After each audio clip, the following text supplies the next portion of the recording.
Ok chưa? Đấy, đang phát trực tiếp rồi anh em ơi.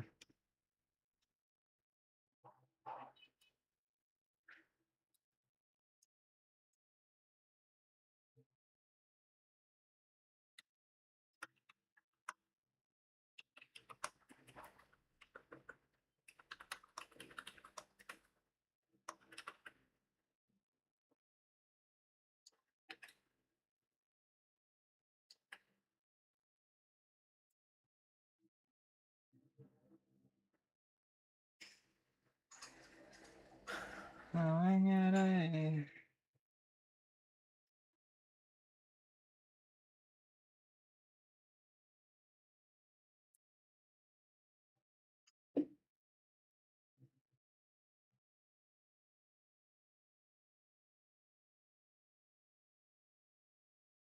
Ok chưa anh em ơi?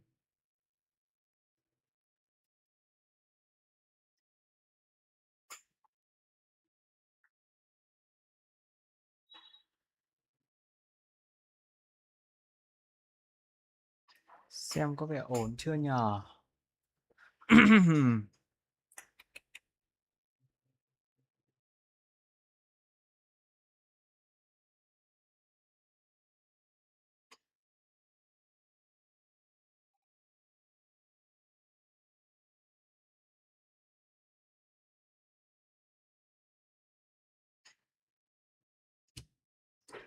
Bên ấy sang rồi, không anh đấy. Đây rồi.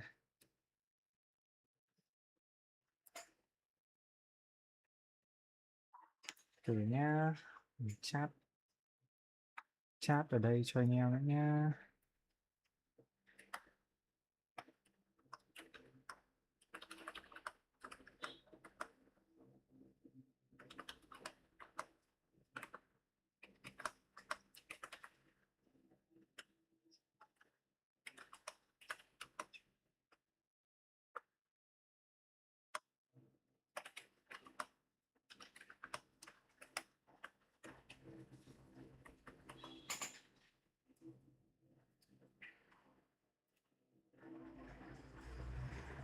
Bên ấy sang rồi, bận tâm anh đấy rồi. Tình nói anh nghe đây. Xem có bị là không có tiếng quạt nhỉ?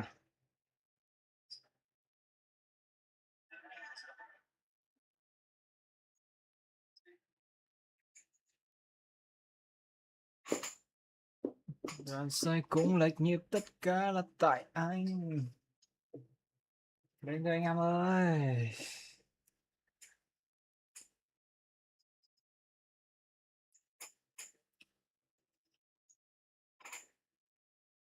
Leo danh mùa mới, leo danh mùa mới nào.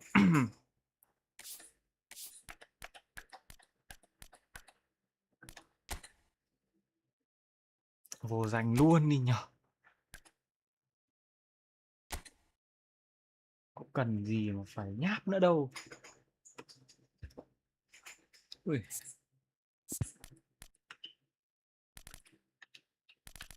Ôi, hơi có độ lag nha.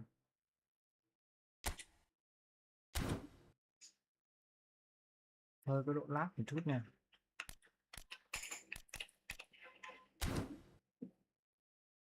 Vẫn phải đá một thử trận à. Ôi trời, vô luôn đi.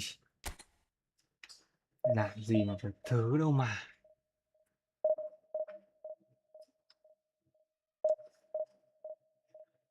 Câu hát tên tình một mình rồi anh nghe đây.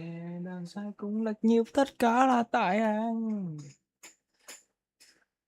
Ôi ôi ôi, Division 4. Mùa trước là chúng ta đã cố gắng lên Division 2 rồi. Lần này chúng ta cố gắng thêm một tí nữa nhờ anh em nhờ. Lên Division 1 nhờ.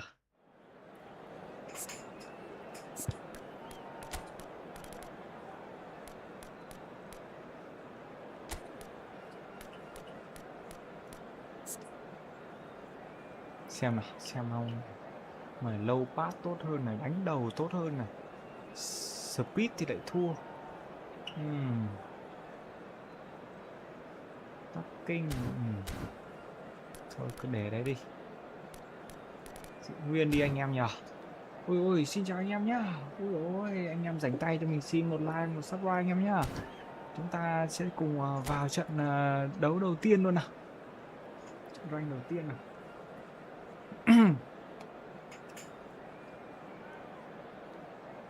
Xin chào anh em nhá.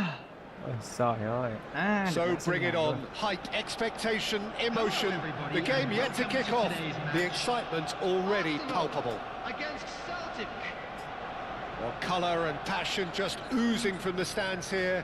These fans love their football, and we're about to be dished up a feast of Anh em it. đánh tay cho mình xin một like, một subscribe nha anh em. And we're underway. So Jim, tell me this, who are you looking for in particular here? A little bias on my part, but Trent Alexander-Arnold is one of the greatest fullbacks around. Certainly. Ăn chưa? Well, that is clearly not the outcome he wanted. Well, you see what a difference it makes to have so many runners into the box. Makes life so much harder for that defense. Tập trung nhá anh em ơi. Bạn sự khởi đầu nan này. Now it's Berbatov. Mình cảm giác hơi delay chút nhỉ. Played into space. That's positional gold. The utilization of space. Calafiori clears it away. Now try to spin that positively. I certainly can't. Xin. Ui giời. Bout of passing here, really easy on the arm. Haaland! Ui. That is brilliant! Trời ơi. Quả nó sút chân phải nó căng dữ vậy. The breakthrough strike. Well, when it's pieced together as efficiently as that, it's a joy to watch. So the game's first significant moment, and it's come earlier than perhaps we anticipated. Well, the idea was a good one. The execution of it, not quite so. He made it look a bit predictable. Heading backwards. Well, to be honest, I think I would have done that too.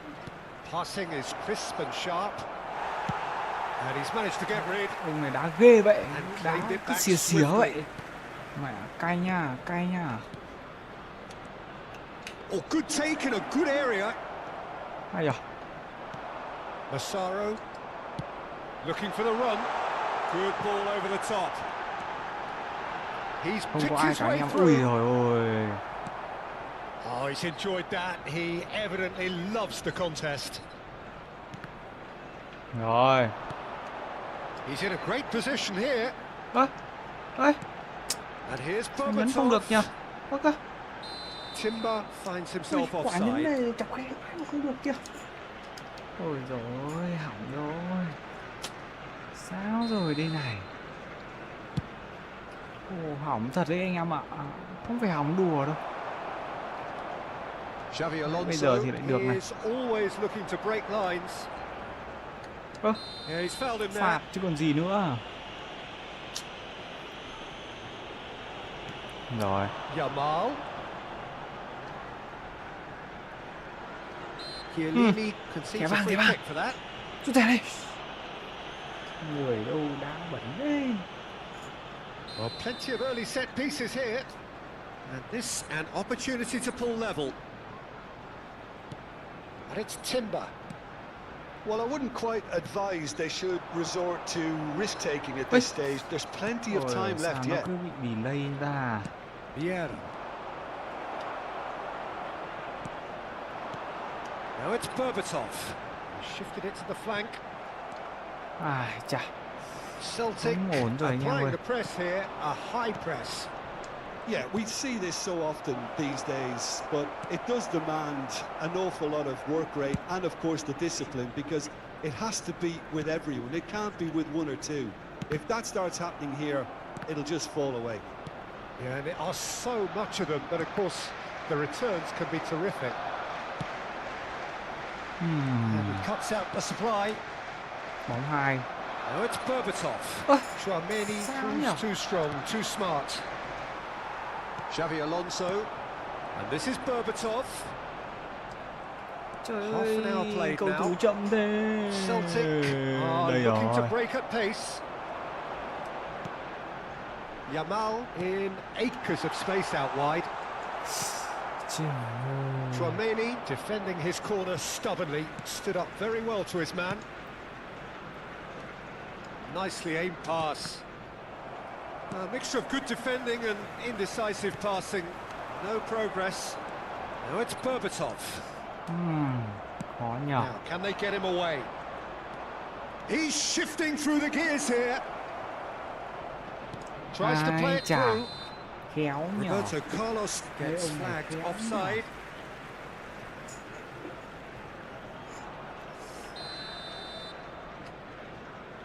Cảm giác hơi lag nha anh em.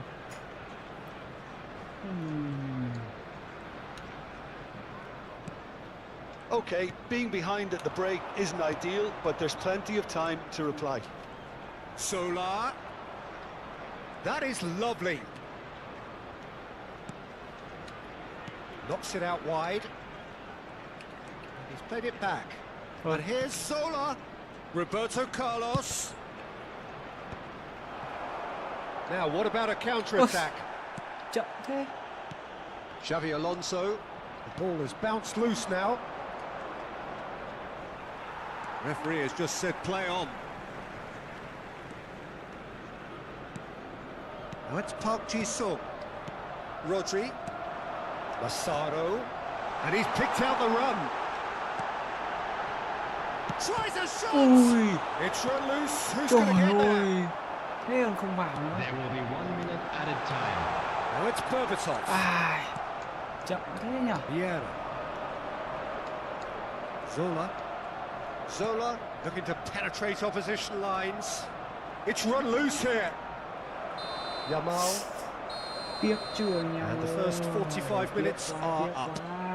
Trời. Well, it's certainly simmered along nicely so far. Just the one goal in it, and it's all still very much up for grabs. And we'd like to inform you Yeah, now you don't that get the any latest points for travel stating the information obvious, is Peter, currently but being thankfully displayed this on is still screen. very savable. Keep things simple, keep the intensity high, and hope for an early goal. If that happens, it's a game changer. Chán đời nhỉ.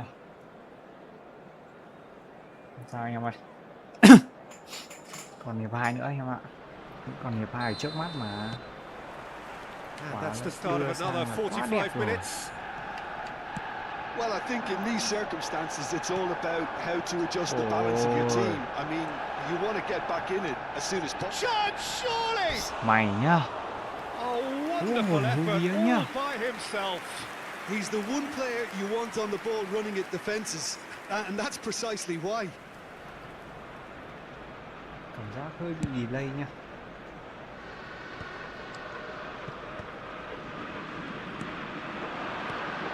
Now it's Berbatov. Massaro. Aim forwards. It's Park Ji-sung. Massaro, and he shoots! Ok chưa? It's in! Yes sir! Yes sir! On level. Wow! Oh, beautifully dispatched. Ok anh em ơi. There was no reaching that. That's just a Sợ gì bọn fabulous, này đâu mà. fabulous finish. Anything that close to the Hẳn frame of the hẳn goal, lúng đâu mà. 99 times out of 100, the keeper's not getting there. That has certainly made things interesting. Ui rồi, Well, bắt bài this rồi. is to be expected, Peter, when you've got two strong teams of fairly equal standing. The outcome should all come down to finishing. He has a look up. Ai? Quả đó biết chuyển sang luôn thì đẹp rồi. He steps in, and that's the end of that. That's an imaginative pass. Well, he was clearly disappointed with that pass. Well, everything up to the final pass looked decent. They just couldn't pick out that killer ball. Timber. Hay rồi anh em ơi. Ui! Yamal going face to face with his great rival. Mission 1 has been accomplished, so why not continue with the same approach? He's in plenty of space here. Ui! Tries to get it clear. Ui trời ơi, đúng lúc nó lùi về che cái chỗ đó luôn. Is a player who barely needs an invitation to shoot. So we've reached the hour mark. Timber. He's a sharp little ball here. That's a simple one for the keeper. Tiếc quá. Well read, nice interception. Tromeni promptly onto that, and that is that. Pha chọc khe thì ngon. Good ball, good take. Now it's Messi. Saliba cuts it out.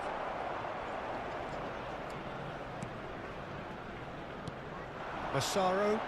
Now it's Park Ji-sung. And it's Rodri. And this is Berbatov. Threads one in. Oh, shooting chance! Ui! It's bounced back off the Trời post. ơi!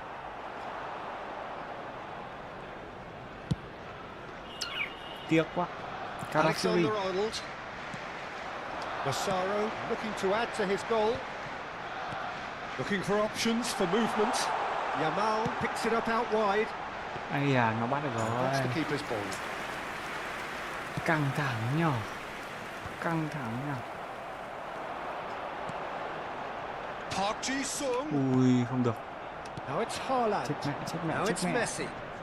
If they want to counter, they could do with more speed. And the shot! Ui, Oh, it's a beauty! A finish of thế mà vẫn true sút được class. vào kìa, giỏi thế. And they've got their lead back. Mình thì đập phát cầu dọc đen Oh, chưa. what a lovely exchange, Peter. I mean, he did the give and go, and that's just a lovely return ball. The weight of it was absolute perfection. Celtic take the lead. Tries to pass it through. Messi, and he's managed to get... And the finish! Oh, it's fallen kindly Ui, here. trời ơi. Sticks it Đen thế away. nhở. And that should do it. Within sight of the finish Sao line. cái lúc đấy. And he's only too grateful to capitalise on the keeper's misfortune. Such good movement. Some players have that natural ability to be in the right place at the right time. We've just seen the... Great chance! Just cruising! They are cruising! Hỏng này nha. And the lead is Cảm giác buổi tối extended nắng still lắc further. lắc mà. And that really is so impressive. Yeah, and having the thrust to get there is one thing. Having the composure to score is another. It's starting to look like a done deal Bị now. mất nút đây. And things are much healthier in their favour. Mind you, you would have thought that when the last one went in. Có vấn đề kỹ thuật thôi anh em ạ. Timber. Đầu này. Qua nhé. And it's Berbatov, who played through for the wide man. Ôi, đá chắc Well, đầu. there is a look that tam says giác it all. luôn. A piercing stare. His teammates are really annoyed with that, you know, and they have every right Không to dễ be. dàng mà sút được luôn. Now it's Haaland. And that's put paid to a promising move. Oh, it's a nice idea, but the execution was lacking. And this is Berbatov. He's being urged to shoot. Park Ji-sung was alert to the possibilities, but in the end it's fruitless.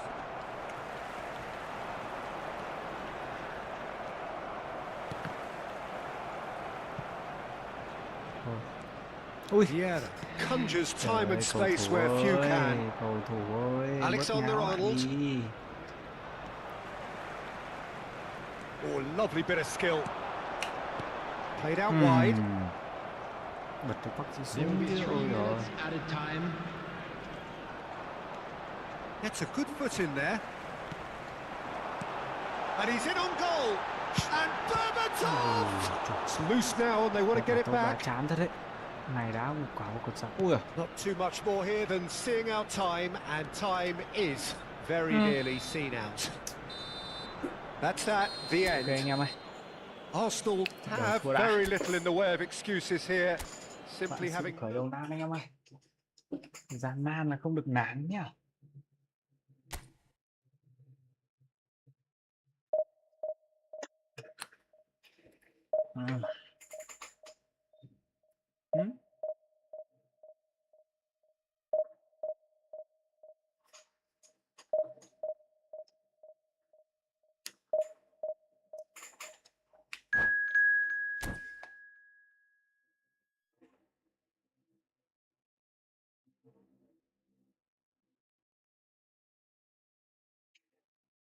Ôi, gặp ông này đội hình còn ghê hơn. Không sao anh em ạ. Nóng nhở. Này bắt đầu sang mùa hè rồi đấy anh em ơi. Bắt đầu có thấy nó nóng rồi đây. Đá xong trận nóng hết cả người rồi đây. Ui, bình tĩnh nha. Trận này cho viết vào đá tí nha. Ok, cứ đá như này đã. Tí nữa cho thêm vào. Tí nữa cho thêm vào sau anh em ơi.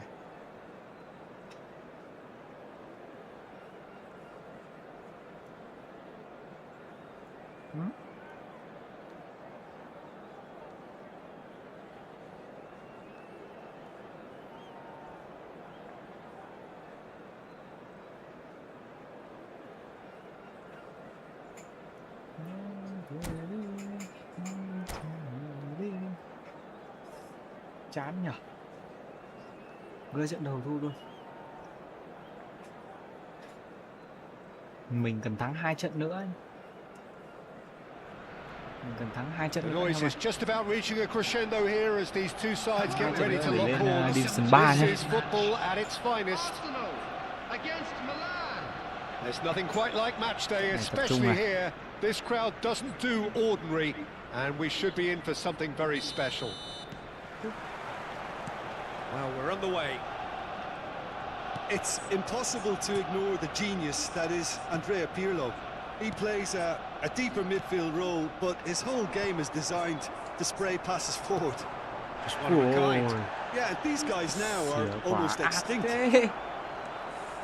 And he's managed to get free. And the shot! Good reaction. Really anticipated that well, didn't he? And the referee has brought play back and shown him a yellow card. And we have our very first corner. Xabi Alonso can get it clear. Hết rồi, không phải chạy nữa. That's a throw. Hết rồi mà. Cần gì phải chạy nữa đâu. Xin chào anh em đang xem nhá. Anh em rảnh tay cho mình xin một like và subscribe nha anh em. That's a decent clearance.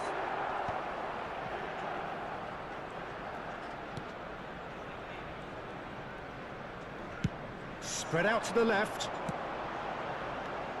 Xavi Alonso. That's been intercepted. That's great positioning. So good from him. It's come to nothing.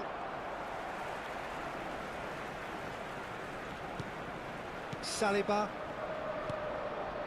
Played for Chiellini. Ôi ôi, chuyển cái kiểu gì ấy, ông anh Giai ơi. Ông anh Giai chuyển cái kiểu gì ấy. Xavi Alonso. Anything, Jim, to pick out of these early exchanges? Well, neither side has really grabbed the initiative, I would say. Both must have come in with a view of not making any early mistakes. So we're seeing some conservatism here. Bài luôn mà.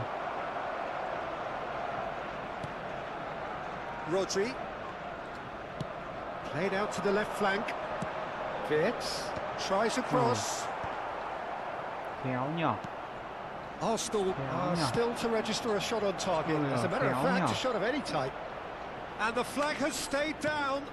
Messi was quick to get it clear again. Hello bạn Hudson nhá. Pullet picks it up out wide. Kìa, tốt rồi. Wirtz. Anh em đang chạy đây là tốt rồi. And the through ball. He's got away. Chết chưa? Arsenal! Arsenal take the lead. Đơn giản thế thôi. Anh em cho mình một like một subscribe nha anh em ơi. Lie on perfection. Oh, it was a real beauty, Peter, and while many might have just lashed out at it, he took his time and he put it where very few can. Arsenal have fired themselves in front. Well, that gives them the privilege to control the tempo of the game. It's up to them to manage it from here now. Well, that is good. Super running, sharp movement. Came up against a defender, though, who was ever so determined. It's a pretty loose pass. Không được. Arsenal are seeing a lot of the ball and have a 1-0 lead to show for it. Mbappe. Xavi Alonso is the team's great visionary. Pinches it off him. Just as I thought, Peter, it looks like this is a side that's setting themselves up for a counter-attack. Yeah, stand by for the early ball, the big one over the top. Yeah, and those that are up top, Peter, have to be willing to chase. And, of course, those in midfield have to be ready now to recycle. And they have got just the right players for that. Đánh đầu. Playing with Ui purpose. giời, không được. Pirlo. Không được anh em ơi. That's an imaginative pass. No, that's been intercepted. It's an inviting-looking ball, that. And if you have just joined us, still just one goal between them. And the score is 1-0. Trời hơi chậm.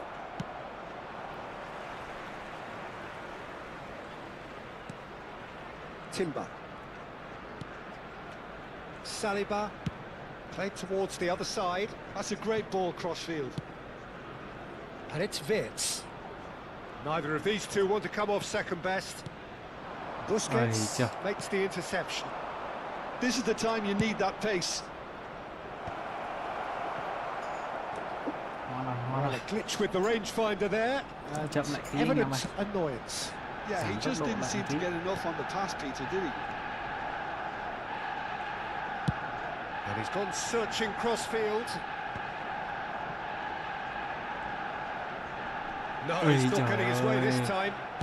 Lovely pass, but can he get there? Now looking to orchestrate a counter.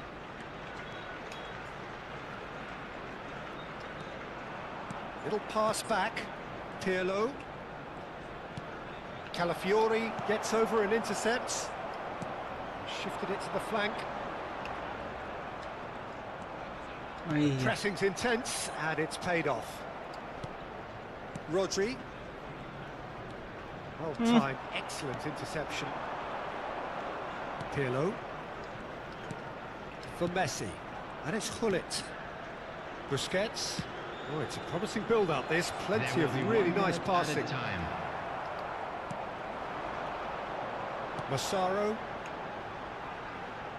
We hit half-time. There's been no shortage of industry or intent thus far. A little inspiration and inventiveness, perhaps the only things lacking. I think on the whole the team linked up very well and has been organised. Hence their position. They can afford to be a little braver with the ball, I think. Something they'll be told many times, I'm sure, during the interval. Arsenal are 1-0 up at half-time, and it's all to play for. Nhớ nhung nhính rồi mày nhỏ. Substitution for Arsenal.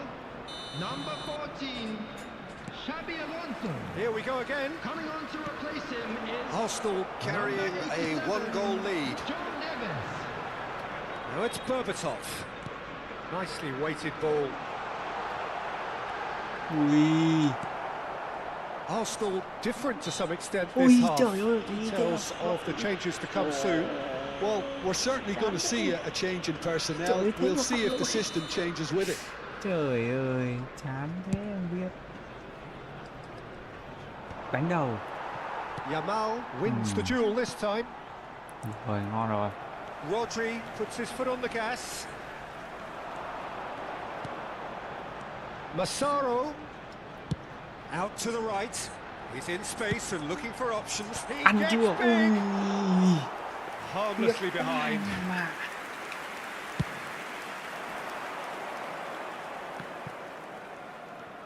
Busquets.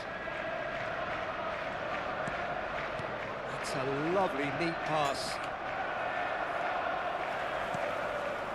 Massaro. And it's Rodri. Wirtz.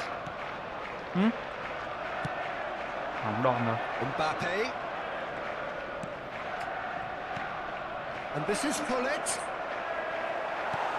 It's all a little bit desperate, but it's got the job done. Simply brilliant defending. They were outnumbered, but he still came out on top. Ngon rồi. He's in plenty of space here. It's come through and he's had a quick look inside. Goes for a shot! Ăn luôn, giết ra. They've done it! Yeah! Two to the good, and they are purring, absolutely purring. Absolutely. Another moment of magic, a real wow moment. Well, I think he was saying to his teammates, how dare you doubt me?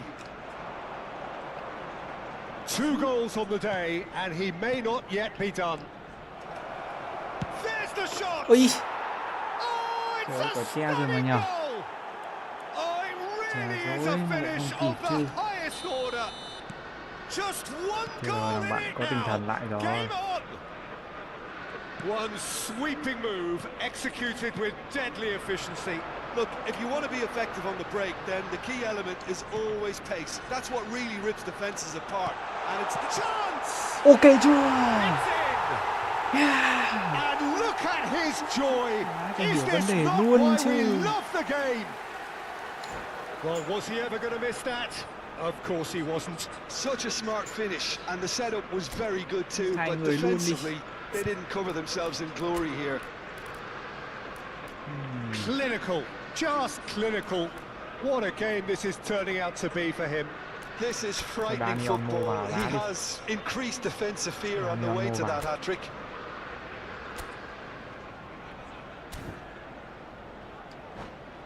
3-1 luôn, bảo rồi anh em ơi, trận đầu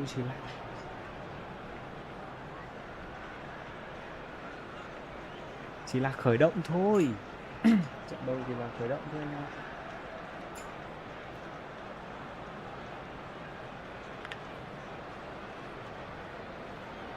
Substitution for Arsenal. Number 19. Both sides then taking this chance Coming to on the turn to their field benches. is Number 8. Well, that has changed the dynamic somewhat.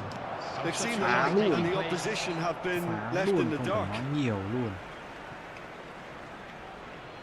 Nào, chuyển đâu? And here's Neymar. And it's Seedorf. Oh, facing up to his adversary. This is a formidable matchup. Chuyên đâu? And this is Luis Suarez. There's a beautiful simplicity about this contest. Willing running on one side, dogged defence on the other.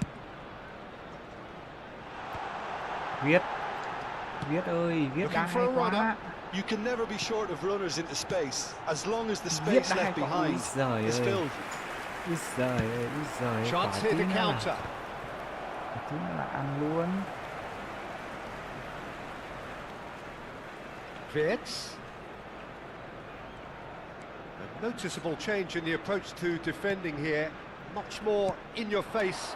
Yeah, and if they're going to try and stop them in this fashion, Peter, Hey. they're going to Aye. really test the referee's patience from here. Well, the defence just about came out on top, but they were certainly tested. And this is Hay Shevchenko. chưa? And it's Olmo. 75 minutes played. He's shifting through the gears here. Plays it in low. Oh, he had to make that, and he did make it. Quả Spread it băng cắt left. không tốt. Được It's như the sort of nãy rồi. situation that they'll want to capitalise on now.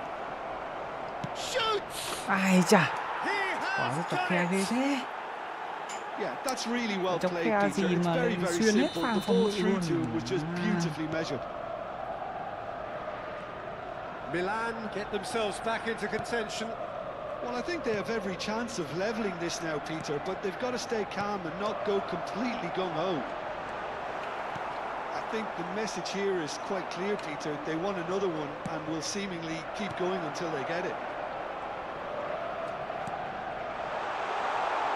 And this is Berbatov.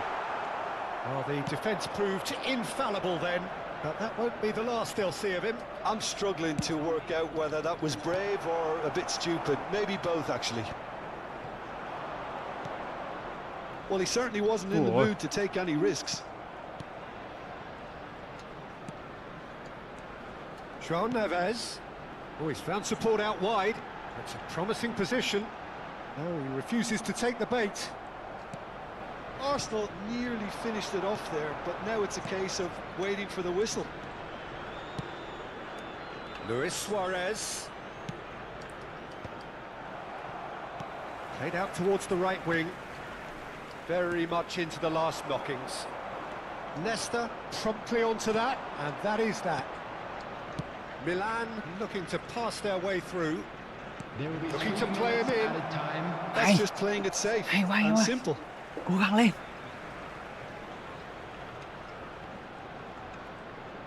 We are into overtime. Ui. Oh, it's come loose. Berbatov with 3 goals to his name and looking for more. Played into space.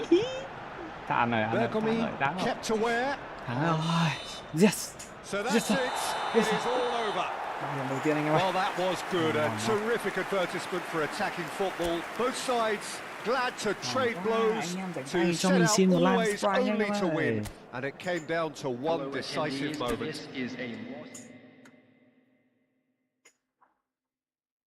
Nói chỉ một điểm nữa thôi. Một điểm nữa thôi là vào rồi. Trận này hòa cũng được. Đương nhiên mục tiêu là chiến thắng hết anh em nhỉ. Đương nhiên mục tiêu sẽ là chiến thắng hết rồi. Anh em rảnh tay xin một like và subscribe nhá. Trận này đá gọi là truyền sệt sang có vẻ dễ ăn anh em nhỉ. Ăn 2 quả thế luôn. 2 quả đá sệt sang ăn luôn. Khéo bây giờ lại thành meta là sự chuyển sệt sang thì mình thấy truyền bóng mà. Bây giờ chưa ăn được quả nào. Ui giời, ông này đội hình có 3.100 này. Có vẻ là ăn được này.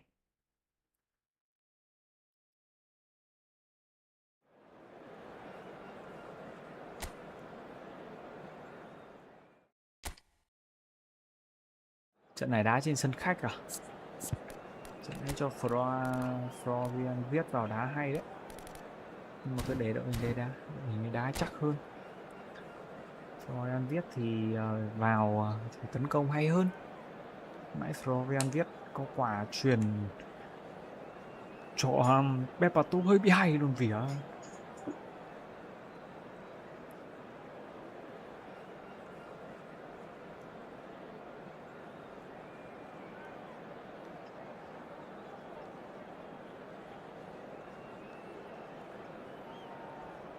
Quả nãy làm bạn quả chọc khe xuống quả 2 ghê thật.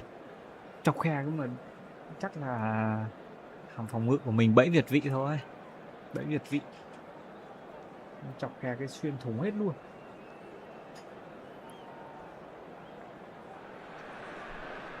Arsenal have yearned for this. Now they must earn it. If they can earn a point over the next 90 minutes, they are going up. Well, the stage is set for a stirring showdown here. The supporters in great voice, and there's a real sense of anticipation in the air. Game on. Giờ chưa vì trận nào tung một bài Haaland vào nhỉ. Arsenal cannot afford to slip up here. Terrific support, and they're going to need it all. Bài này có vẻ Berbatov có playing vẻ game number ơi tí 100 chết for his nhỉ. current employers. Well, that milestone might be on the back of his mind, Peter, although I'm pretty sure he'll just go about his business as usual. It's just one of the many achievements he'll go on to reach from here. That has not gone well. Yamal passes short and sharp. Nice interception, well timed. Pirlo goes looking wide. Ronaldinho going face to face with his great rival. Dê chúng tôi. Dê vừa thôi. Well, he got a little eager knowing what's at stake, so I hope a few strong words, Peter, can settle him down. Well, not the best way to deal with it, but the old threat of pace clearly made him feel a tad uncomfortable. Khiếp anh ạ, đá phạt khiếp. Raya. And we have our very first corner. Này có vẻ đá hay đấy, không phải bình thường đâu. Saliba is there and he can get that clear. It's their second corner of the game. Ghê nhờ. Chỉnh phạt góc, phạt đúng ác nhờ. Puyol goes short. Puyol. Oh, super ball. They're urging him to shoot. Dealt with nicely by the defence. Nhờ. Bài nhờ. And back to the keeper they go. Howson. Bài vở đấy chứ. Anything, Jim, to pick out of these early exchanges? Well, both sides seem happy with the patient approach. Oh, smashing header! needed to be better, and he knows it. Look, the defending wasn't too clever on that last chance. The cross had to be denied. Roberto Carlos. Thôi mình cứ phất bóng lên thôi. Ấy rồi. And here's Ronaldinho. Romario. Hết chưa? That pass just didn't quite work. Ông này đá ghê đấy anh em ơi. Không đùa đâu. Đá tập trung nhá. Lấy bóng. Ui. Totti, someone who can always claim to be the most immaculate finisher. And it's Roberto Carlos. Bình tĩnh nhá. Great run on the over. Tries a shot. Well, he got rid because he was under pressure. Sút xa luôn mà. Arsenal so far providing no real test at all for the goalkeeper. Ronaldinho, Roberto Carlos. Chiellini attempts a clearance. Plays the ball back. Roberto Carlos. And here's Ronaldinho. Roberto Carlos picks it up out wide. Chiellini clears it away. Giờ ép sân mình ghê vậy. No, he's just misjudged that one. Roberto Carlos. Yamal. It's a pretty loose pass. Ronaldinho. No, that's been intercepted. Yamal. Over to the other side. Park Ji-sung. Very nearly half an hour gone here. Can he get on the end of this? Yamal has it out wide and in space. Ui. Pirlo. Hơi dễ bị bắt bài. Just as I thought, Peter, it looks like this is a side that's setting themselves up for a counter-attack. Yeah, stand by for the early ball, the big one over the top. Yeah, and those that are up top, Peter, have to be willing to chase. Can he finish? He scored! Khéo thế. Composed, confident. What a super goal. That's just clever. He made the keeper think he was going one way, only to outfox him by going the other. Very nice. So the first goal of the game. Look, he's the one everyone expects to put the ball in the net. That's what he's paid to do. Not the most accurate pass. And this is Berbatov. Ui. Ui trời ơi. Yamal. Oh, it's a promising build-up, this. Plenty of really nice passing. Oh, that's wonderful alertness. Massaro really has the confidence and skill to be able to hold the ball up like that until support arrives a little sooner, and just maybe there he overdid it slightly and should have released it because the support was arriving quickly.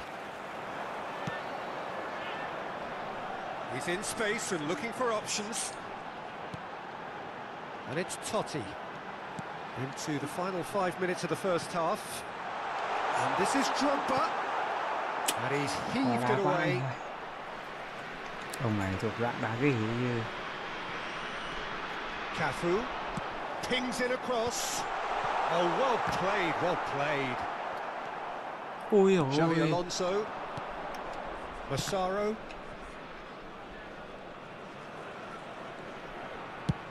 Chooses to go cross-field. Il quarto uomo indica 2 minuti di recupero. And it's Rodri. Arsenal looking to pass their way through. Ronaldinho. This is the time you need that pace. That has been slung wide. He's got away. A hefty challenge, but fair enough. And it's half-time here. Hai tung các con hàng tấn công vào thôi. No shortage of industry or intent thus far. A little inspiration and inventiveness, perhaps the only things lacking. It's a dressing room that needs rousing at half-time because, in truth, they've not really been at it so far. If the pep talk works, we may see a very different side second half. We need to. Cambio di giocatori. And that's the start of another 45 minutes. It's not easy being down in situations like this. I know it's an overused term, but you really have to play with courage. Be brave, and let's see where it gets you. You might just get lucky because of it. It's a really well-measured ball. Oh, that's a foul in a dangerous area. He knew what was coming. That's a yellow card. Probably be looking to play it square from here. Well, there's lots of movement in the box for them to pick out.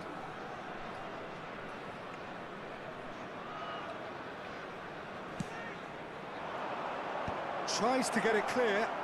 Knocks it back. Arsenal come out of the tunnel having undergone a change at half-time. Well, I think this is probably a good time, Peter, to make... Massaro! Oh, just over. Well, I think the defence are breathing a big sigh of relief here. He really spanked that, and it wasn't far away at all.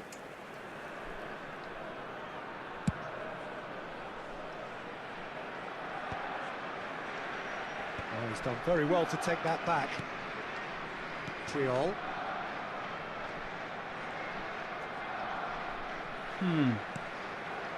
Fernandez.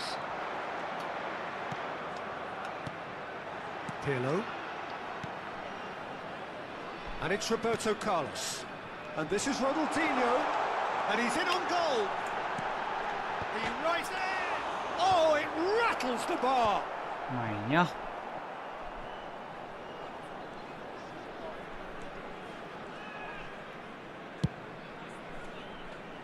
Down by a goal, needing to go up a gear. That's how it looks here. Rodri. Some resolute defending there. Looking for options for movement. Drogba gets through and he shoots! Oh, it's come off the upright.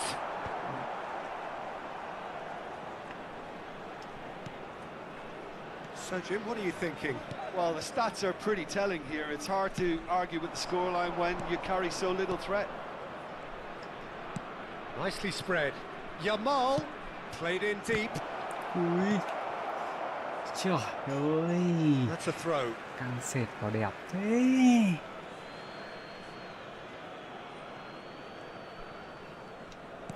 That's an imaginative pass. Ball swung. He's got Chết full. chưa, chết chưa. Oh, that's an Yeah. Well, that's really unfortunate. He'll be kicking himself Chết at the chưa, moment, and believe chết me, I Trình know how that feels. Trình. Well, who saw that coming? It has certainly made things interesting. Listen, sometimes you need that little bit of luck in Rõ games like ràng these. rồi. Fernandez. And here's Drogba. Arsenal perhaps contemplating their next change here. And here's Drogba.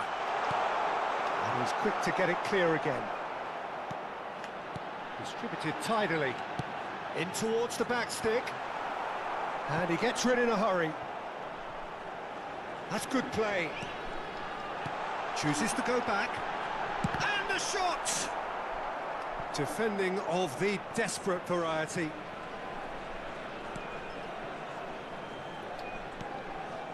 Vitz. Xavi Alonso.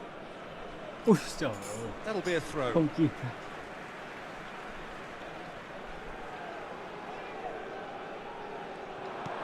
Drogba. And Ui. that interception was Ngon rồi. most Ui. necessary. That was Sao well chuyền thế played, nhỉ? well stopped. And it's Roberto Carlos. Excellent challenge Ngon. there, uncompromising. Roberto Carlos got a long way forward to join the attack. Looking for a runner. Oh, Trời Red, ơi, nice không kịp interception. rồi. Concentration levels are very good, and so is the commitment. This game Nhiều could gol yet của yield Drogba a này. winner.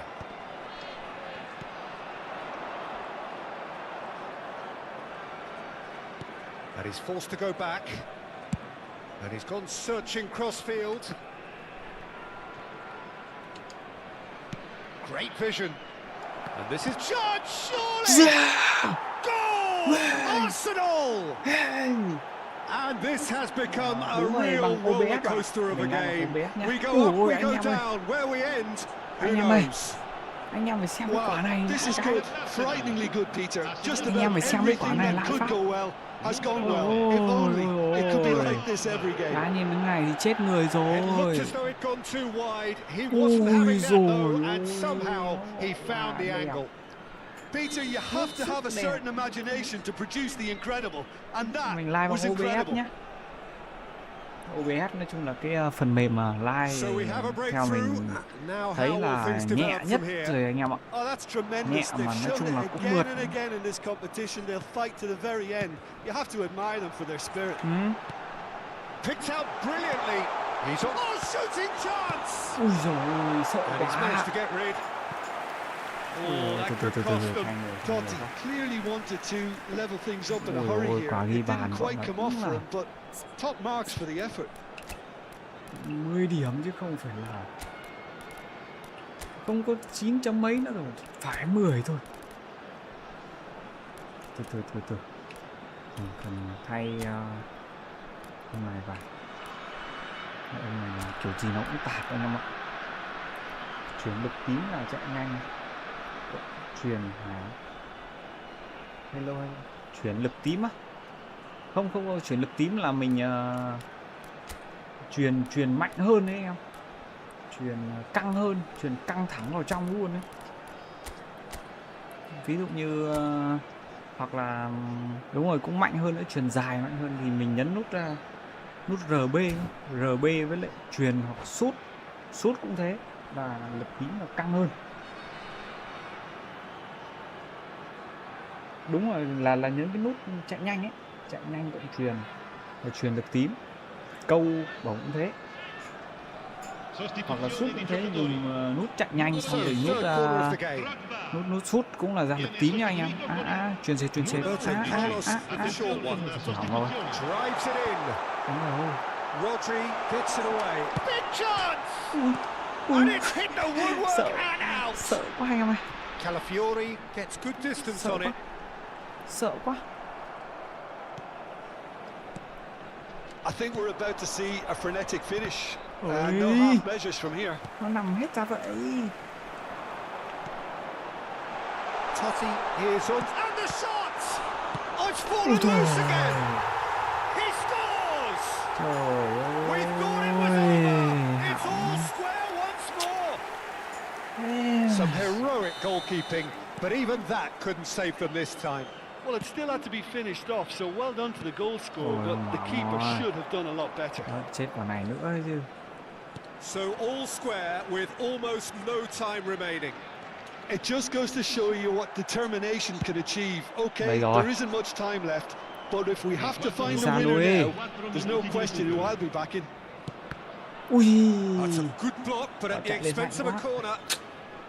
Biết rồi, dừng lại một This is tí. a Hollywood or bus corner. Dừng lại The một final tí whistle mà. is up next.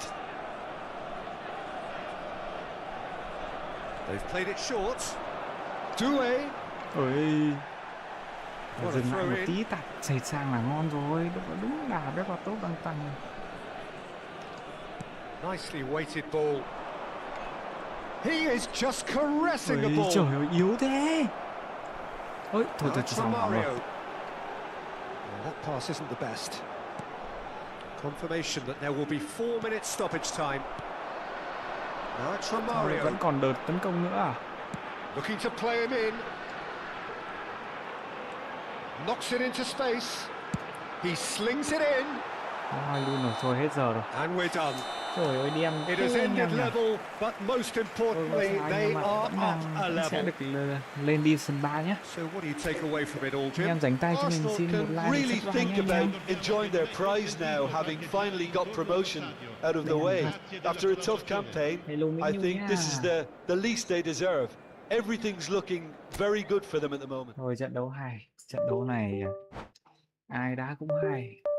Ôi giời, đừng kêu nữa. Skip luôn, lên đi sân 3 luôn.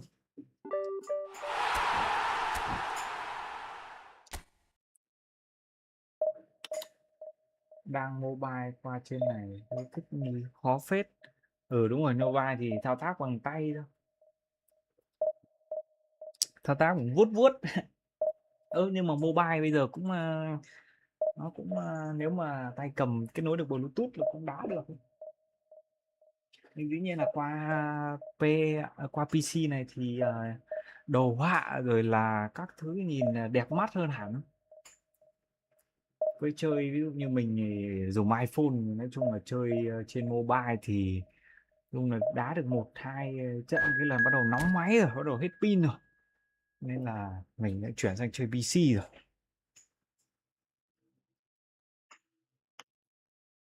PC thì được cái đẹp hơn này. Đấy. Chơi bằng tay cầm là quá hợp lý luôn này. Ủa, hình như mình vừa thấy là đá với ông Division 2 rank 5.000. Ôi, hỏng. Mới đồng đoàn này lên lại gặp thách đấu thế này giờ. Mới đồng đoàn này lên gặp thách đấu. Rồi, anh em đang có phong độ cao nhá. Mark Alistair à? Mark Alistair thì mình xem nào. Truyền thì không bằng Xabi Alonso rồi.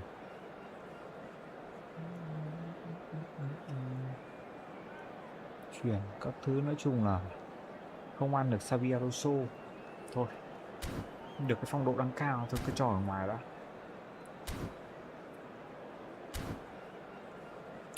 Đã gặp thách đấu luôn.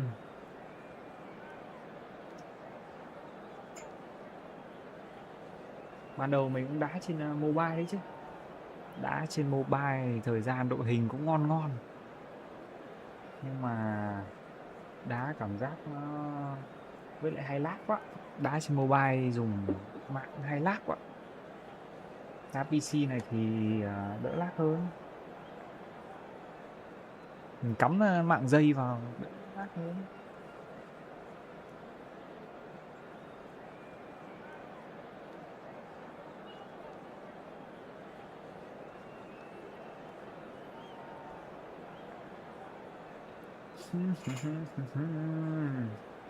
Đó anh em ơi.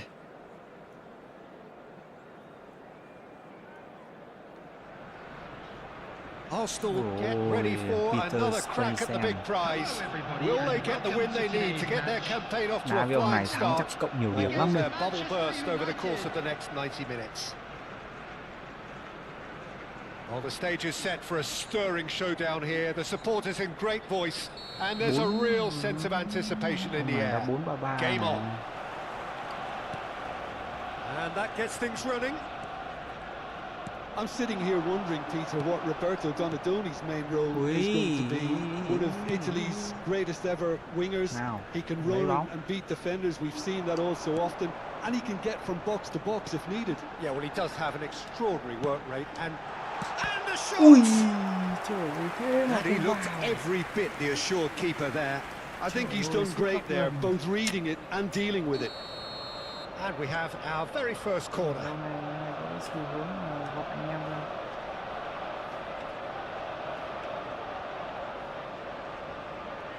Xabi Alonso goes short, swings it across. That's the keeper's ball. And now they can spring out of defence. Well timed, excellent interception. And smartly reclaimed. Messi. Xabi Alonso with a definite fell there. Little pass back. They're really getting no time to think on the ball here. And it's Robertson. Hazard tries to cross. Lại tạt đấy. Cái ông cà thư gì ngáo thế không biết. Ôi rồi, hỏng rồi. Trường là giữa cơ. Messi, Romario, shapes the shot! Goal! Manchester United! And a trademark move ends with the inevitable classy finish. Just when they thought they may be in at one end, they end up shipping a goal at the other, and it's all due to wonderful counter-attacking. They hardly had time to even react, and there's only one word to describe that: clinical. I doubt very much that this was in the script. But it is clear to see that he is not at all happy with that. Clearly is miffed, having made the run and not get picked out. And that interception was most necessary. That's great positioning, so good from him. Arsenal are really in a position where patience and prudence will serve them best. Time's on their side. Donatoni. Messi. Rodri. We're seeing some really good pressure being applied here, Peter, particularly from those guys up front. Yeah, and it just, I suppose, Jim, denies the others time and space. Well, I would call it blanket suffocation. Every single player is committed to the press, and there's simply no way out. Không bằng thằng kia kìa. It looked as though that might lead to something quite promising, but it turned out that that was not the case. Tranh chấp không ăn được anh em ạ. And it's Messi. Park Ji-sung is looking to influence the game from out wide. Now it's Donatoni. Spread neatly. Messi. Oh, what has happened here? Turns and goes back. He's gone for goal! Oh, that is outstanding! Oh, it really is a finish of the highest order. They are really purring here, and they have extended their lead in the blink of an eye. Piercing, and with pinpoint accuracy, he forces it through. Well, I'm sat here, Peter, thinking that the keeper might have done a little better there. Maybe his positioning wasn't great, but then again, I don't think he had a wonderful view of it. Manchester United are sitting pretty, 2-0 up. Yeah, and you have to say that the contrast of moods are very visible now. They really fancy themselves to go and wrap things up. Xavi Alonso. Park Ji-sung. Yamal. And it's Timber. Timber got a long way forward to join the attack.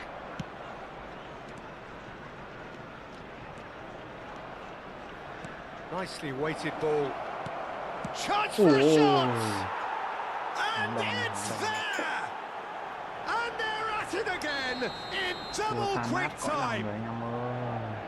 That was a given, it always was. Well, of course, it's great play to set him up, Peter, but you can't say the defence did themselves many favours then. They really should have picked him up sooner. Tan nát cõi lòng rồi.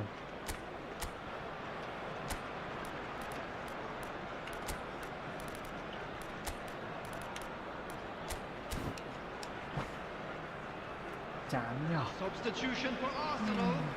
Number 3. Arsenal choosing to make the first change. Rodri. Manchester United find a position of real strength now. Well, their manager seems to have them always thinking about the next goal. When's the next goal coming? They're such an entertaining watch. Number 22, McAllister. Arsenal can, of course, make a change whenever they choose. He can run onto that. Well, he got rid because he was under pressure. And here's Haaland. Great ball, and there's the shot!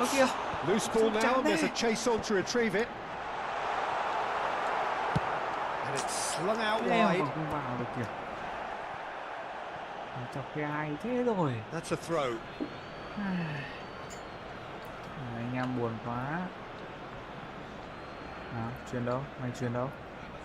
Mày chuyền đâu? Chuyền đâu, mày chuyền đi. Over to the other side. And Robertson. And it's Azar. And it's Messi. McAllister gets a foot in here. Tries to play it through. Now it's Park Ji-sung.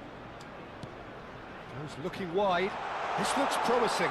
He takes a shot! A really close shave, and the last action of the first half. 3-0 vẫn gỡ được. Well, the mood in the two Cần một camps bàn, couldn't một be bàn more thôi, different lấy lại as tinh they thần go được in không? for half-time. Elation này on tôi ăn one được. side, misery Nhưng mà on the thêm bàn other. thức nữa thì chịu. Thêm bàn nữa thì Whistle chịu. goes, and we start the second half.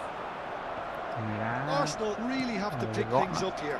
Their opponents are going to set up to play on the counter-attack now, which means they're going to have to find ways to draw them out more. Park Ji-sung looking to play him in. It's crossed into the middle. Defending of the desperate variety. And he's heaved it away. Manchester United have got it back and they'll have another go. Messi. Out to the right. Doué. Arsenal do have a chance to counter here. And the pass is intercepted. That's a cute ball. Doué. Is wide and looking to get onto this.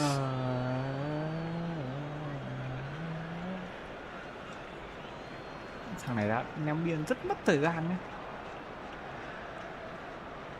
McAllister does well to get it back. Nicked it back promptly. Doué will not want to lose out here, not against this opponent. Nhìn lát anh em ơi. Ôi. Nó lại chặt một quả the khe. defense. Great ball if he can get there. Well, that is not the best ball, and he offers an apologetic look. Well, that's down to a simple miscalculation. Ui No ôi, more, thằng no less. này nó đá bẩn thật đấy. And it's from Mario. And it's been played through. Massaro. Great vision. Park Ji-sung. Park Ji-sung in acres of space out wide. That has been knocked clear. Donatoni. That'll be a throw-in. Em vẫn biên lòng. Đá bẩn thật đấy. Mua trọng tài rồi. Mua trọng tài rõ anh em ạ. And it's Messi, looking for options for movement. Oh, well played, well played. Không chiến. Arsenal perhaps contemplating their next change here. And here's Haaland. Ui dồi. Ông Messi has created one goal already. Well, we expected better and so did he. Dunk gets rid without sophistication. Out towards the right wing. Ui, bắt bài lại mà không được. Hazard has it in a wide position. It's run loose here. Doué. Looking for the run. And they're not going to make any further progress now. Messi knocks it into space. A whisker away from making it four. That was a really good break. No shortage of pace nor intensity. Exactly what's required when on the counter-attack. Ngon này, không bị này. Nhà phòng ngự của nó chắc quá. Không xuyên phá được. For a moment you felt that was going somewhere, but they'll have to go again. And he's found a way past. Oh, important interception. Ui, hỏng, bệnh nha. A header! Bệnh. Really well taken goal. Trời ơi, mắt đi tờ. Just cruising. They are cruising. It was wonderfully efficient. So well played, Peter. Did a great job keeping sight of the ball. Made a classic move and led it perfectly. And it didn't take him long. Just sitting on the bench and waiting moments ago, already he has scored. That's just as the manager would have seen it, an impact sub. Manchester United are having a ball here. Ôi, khe nhỏ thế cũng qua được. Ui ôi, hỏng. Hai Park Ji-sung chạm nhau. Romario tries to get it clear.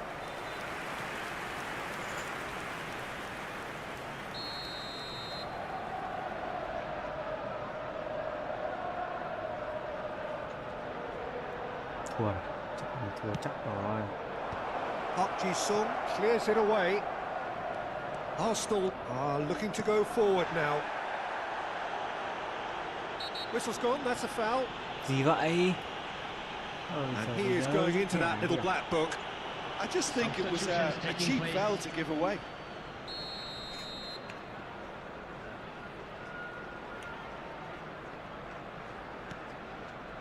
Howson, Saliba, McAllister.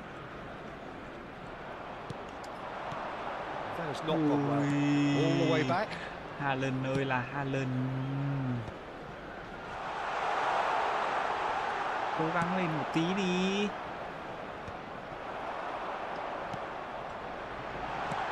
He's seen that early. Used a certain sixth sense. Luôn đi. Oh, they can break here. Always onto this.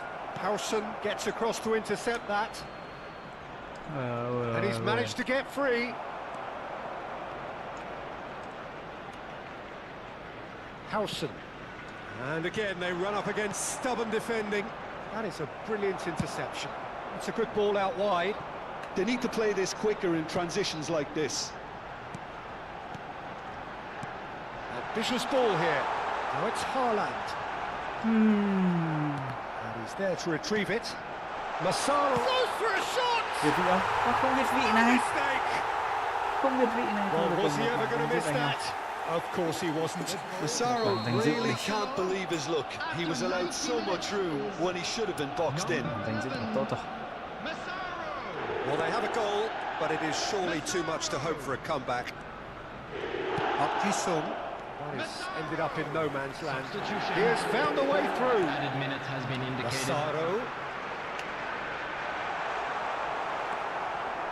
Rodri. Martinelli. 4 added minutes on the board. Now it's Martinelli. Can he get it through?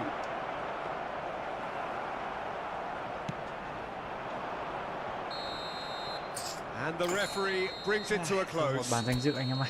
A tale Ôi of dồi two ôi, cãi teams, nhau one thế, irresistible, không được. unstoppable, the other fragile and... Ui, chỉ có 5 điểm thôi, thấy chưa? Cặp đối mạnh chỉ có 5 điểm.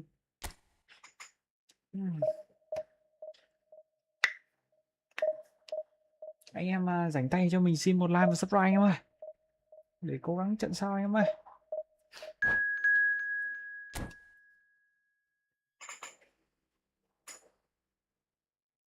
Hôm nay target là lên 1.300 điểm anh em nhé. Target lên 1.300 điểm đi.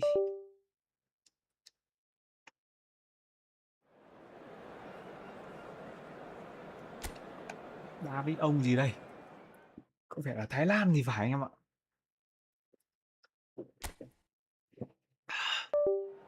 Ôi dồi ôi, cứ kêu.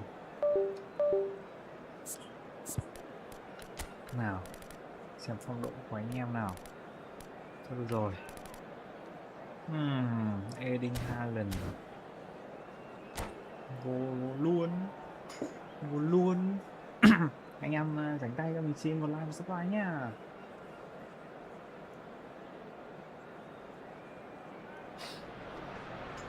So bring it on. Hype, expectation, emotion. The game yet to kick off. The excitement already palpable. Tipo. Đấy, Tipo UGG. The stage is set for a stirring showdown here. The supporters in great voice. And there's a real sense of anticipation in the air. Game on. Hồi trước là cũng... If you're just joining us, we are already underway. Gareth Bale, hero for his club, for his country, almost single-handedly snatched European glory from the ground. Can he finish? Ui dồi ôi, may quá. Their attempts, just the wrong outcome. Yeah, it's good movement though. A bit unlucky he couldn't actually steer it goalwards. Tập trung đá phát anh em ơi.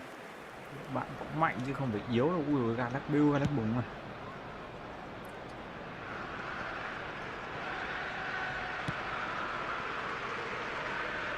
Ôi, đá gì đấy? He's got away. Now it's Bale. Best. Chiellini does well to get it back. Great vision. Calafiori is there to clear. And this is Berbatov. Now it's Eto'o. Timber gets a foot in here. Thêm một Timber lỗi nữa. concedes a free kick for that. Lấy bóng hợp lệ thế mà lỗi. Chán. Chán không? Nào chuyền đi. Chuyền đi. And it's Rijkaard. Good read, needed to be. Rodri. Oh, he's going to be disappointed with that. Timber. Eto. It's a good foot in there. Park Ji-sung. Không được chứ. I wonder what you've seen, Jim, over the early moments of the game. Well, I think both teams probably feel it's too early for either to start taking real risks. So they're still very much in a phase of testing the waters and sizing each other up. Quality ball. He has a look up. Well, he got ribbed because he was under pressure. And this is Ronaldinho. Park Ji-sung is one of the key ingredients in the team's attack. It's Park Ji-sung. Floated through. Không được. Arsenal still without a single shot on target. Anh em ạ. Massaro. Ui. Nhưng mà tiền vệ, hậu vệ của nó nhanh quá. You can never be short of runners in space as long as the space left behind is filled. Well, they've got it back in a hurry. Bale. That's just playing it safe and simple. Đá bình tĩnh lại.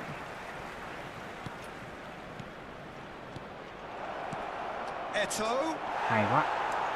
Bale unable to make it happen for all his good Bình tĩnh intentions. lại anh em ơi. Hậu vệ là nó nhanh nha. Tiền vệ thì đông.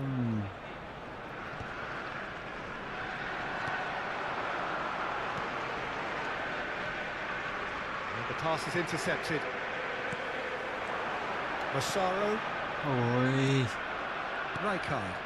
They need to play this quicker in transitions like this. While facing up to his adversary, this is a formidable matchup. And this is Ronaldinho.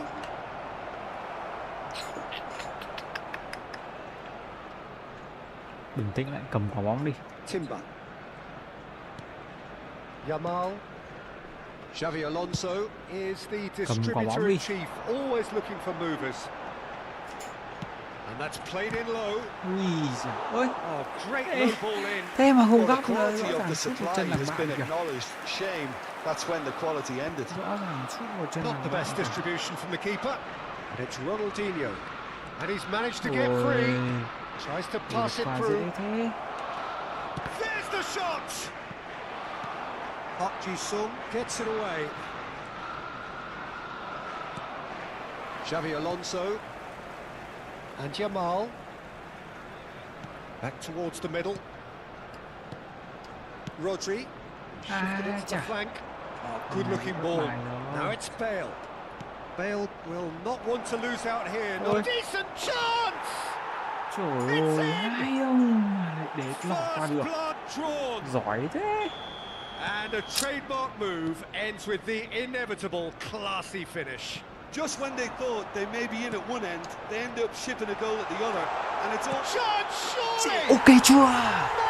Magnificent from Massaro! Sumptuous finish, an Một hai absolute đến thế là joy! cùng chứ sao That nữa. is remarkable! All square in a matter of moments! Yeah, since going a goal down, they've dug in to produce a really fine spell, which for me deserved that equaliser. No space, no problem. You just cannot stop him. Well, he had to deal with an awful lot of unwanted attention, but his tenacity won the day. Có gì đâu. Arsenal grab the equaliser and we're all square. You've got to commend that, Peter. It's the perfect response to falling behind.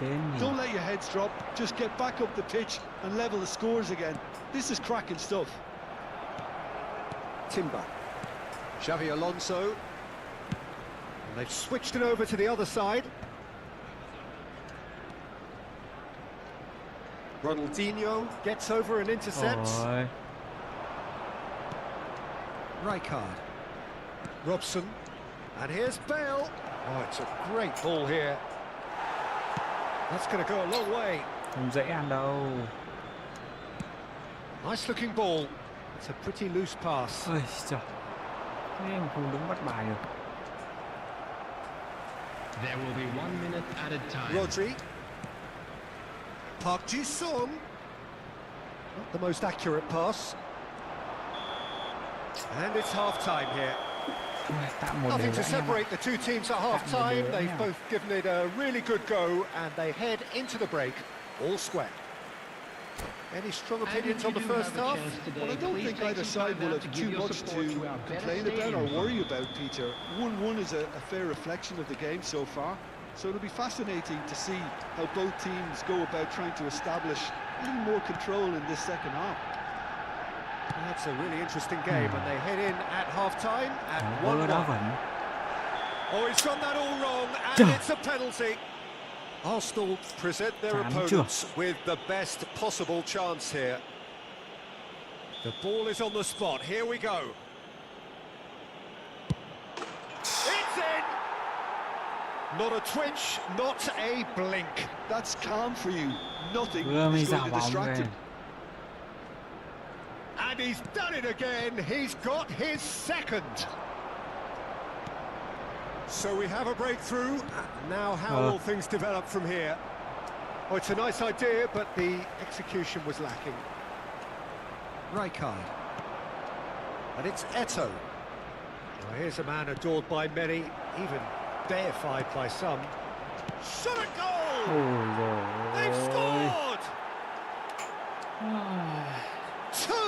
Two to the good, and they are purring, Luôn rồi. absolutely purring.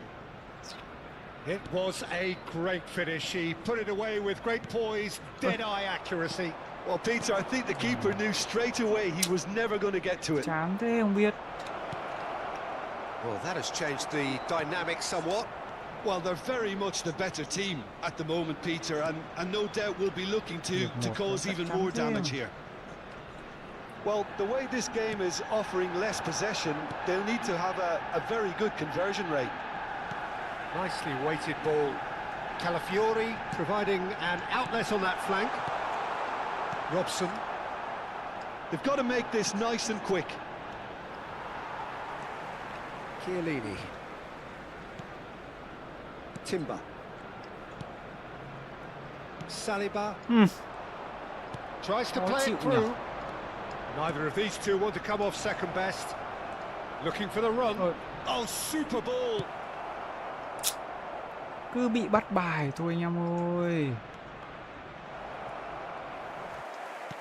Ơi, cái gì đây? Oh, that's a fine challenge. Giật một cái He's quick to get rồi. it clear again. Yamal is sporting a guilty look after that. Well, the pass wasn't good enough, and he knows it. Great defending, strong and determined. Hmm. Well cut out, no margin for error there at all. Hỏng. Ronaldinho. Pass is coming off in quick succession here. Timber kept his eye on it, and he's there. Rodri. Arsenal finding their passes. And here's Berbatov. Best can see things, others simply cannot. And they're not going to make any further progress now. It's a good spell of possession, this. Unrelenting, uncompromising pressure on him. Park Ji-sung. Ui ôi, khỏe thế. Can he get on the end of this? It's all a little bit desperate, but it's got the job done. Yeah, they showed a vulnerability until the move was stifled. That'll have stirred a little concern. Đá gì không biết nữa. Yeah, he's pulled him up for that Chả challenge. có anh em ạ. Anh em cho Well, you mình might một think lan he sắp got off ngoài lấy lightly. động lực It tí is anh just ơi. a verbal warning. Hỏng rồi. Toán thế này thì chết rồi.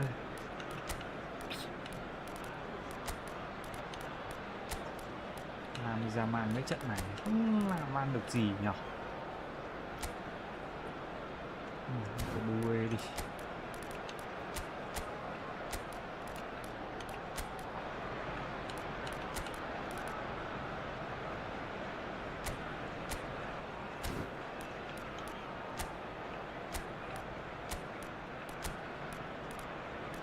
Không thằng nào thay được chứ. Bukayo Saka cho phải đá hậu vệ luôn. Kể chưa? Tổng tấn công luôn. Điểm hết cả người. So, time for changes on both sides actually. Bukayo Saka cho phải đá hậu vệ luôn. Number 19. Pass has gone astray. Jamal. And that's put paid to a promising move. Park Ji-sung. Number 33. Calafiori. Timber. Coming on the field. Just a quarter of an hour to play. Number 18. Robson looking to run onto it. Đấy, chả hiểu luôn ấy. Desiree doing. Number 21. It's number 7. Bukayo Saka. Substitution. Chiellini. And it's Rodri. Thôi rồi. That pass isn't the best. Now it's Haaland. Oh, he's caught him there. It's a free kick. Sút phạt phát không nhỉ?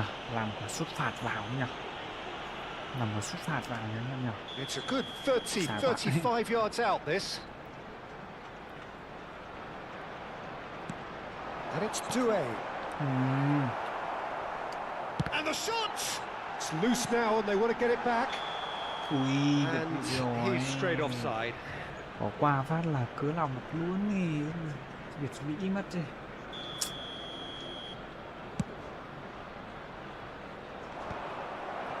Trời ơi. Somewhat off target. Threads one in.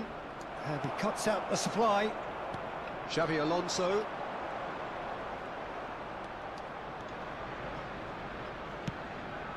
Massaro. Now this great chance! Ok chưa? It's there! Cố lên! Cố lên Just em ơi! one goal in it now! Let's go, let's go! Game on! Có màu, So, có mùi, so có mùi của smooth. chiến thắng A rồi. signature Có finish. mùi của chiến thắng Well, you've rồi. always got to have players that are Ôi, willing của to chiến make the thắng runs. rồi. And when you keep plugging away, that will happen. Đó, bắt đầu dối When the rồi. manager called on him, Bắt he đầu was only dối too happy rồi. to repay that faith. I think the manager's claiming an assist here. Ui. We have got ourselves a game here. Well, I think they have every chance of levelling this now, Peter, but they've got to Phạt. stay calm and not go completely Phạt, gung-ho. phạt. Ngon. Thằng đi sút phạt vào nha. Hình này anh Now em này. this could be a pivotal moment. Dying minutes, free kick, great position. Hình nha. This is Rồi anh about em. as perfect a free kick position as you could wish for. Alonso! Ui. Loose ball now, and there's a... In he goes Ui. again! Trời ơi, sút quả sau mà không ăn được luôn. Quả sút xẹt thế, nó cũng xẹt cho Well, in my chứ. opinion, set pieces are 50-50 moments, and this is a rather big one, and it all depends on the service.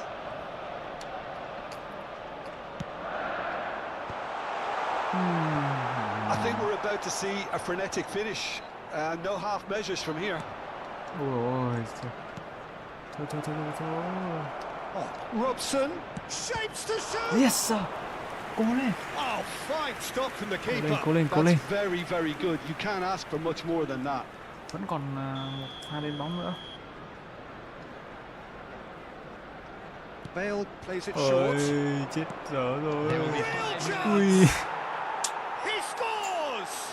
chạy theo mà không kịp And kìa. surely that clinches it. There really is no way back now.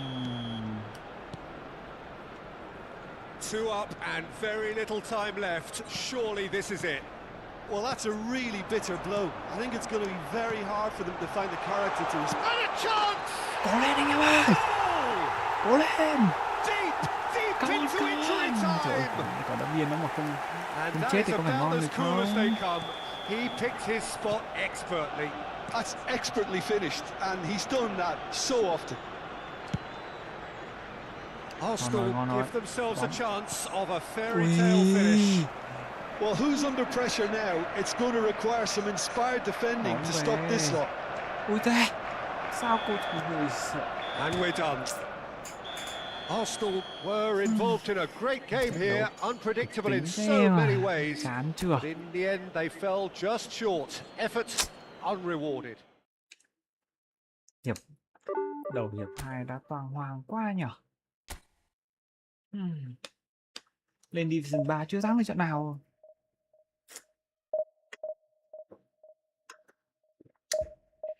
Người ta ghét thắng một trận là nghỉ anh ơi. Thắng một trận là nghỉ thôi nhá. Ây da. Anh em mình dành tay cho mình một like subscribe nha anh em.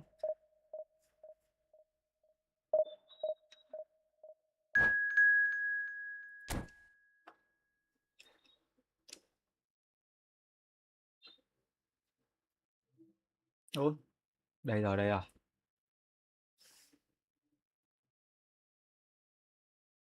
Nhìn thứ hạng có vẻ hơi chênh lệch. Nhưng mà thôi đá được anh em ạ.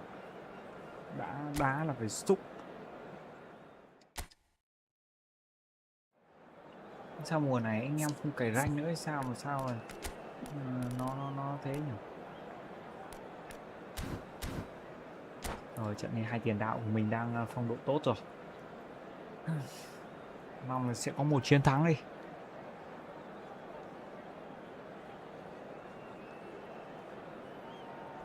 Mong sẽ có một chiến thắng mãn nhãn anh em ơi.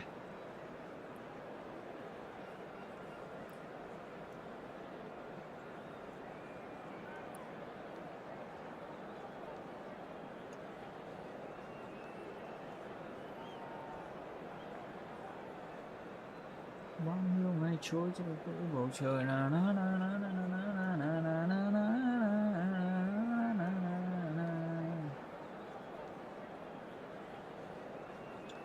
anh em dành tay cho mình xin một like và subscribe nhé anh em ơi. Đi chờ đối thủ đang chắc chỉnh đội hình, đang ngắm nghía đội hình mình đấy. Mình không cần ngắm nghía anh em ạ. Cứ đội mình là mình phang rồi đá đúng phong cách thôi.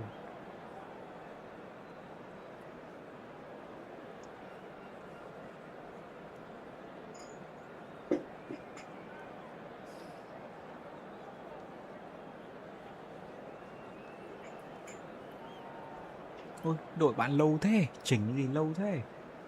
Ui, đội bạn nói chung là đội hình cũng ghê đấy, nghe ghê cũng ghê đấy.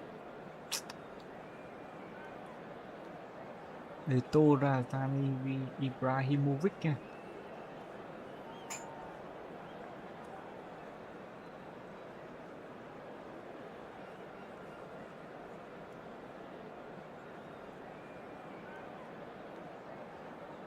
Làm bạn làm bạn dùng hết thời gian luôn. Chịu rồi. Ông này chịu rồi. Chỉnh lâu thế thì chịu rồi. Để anh em phải chờ lâu. Hello hello, xin chào anh em nhá. Anh em dành tay cho mình xin một like và subscribe anh em ơi.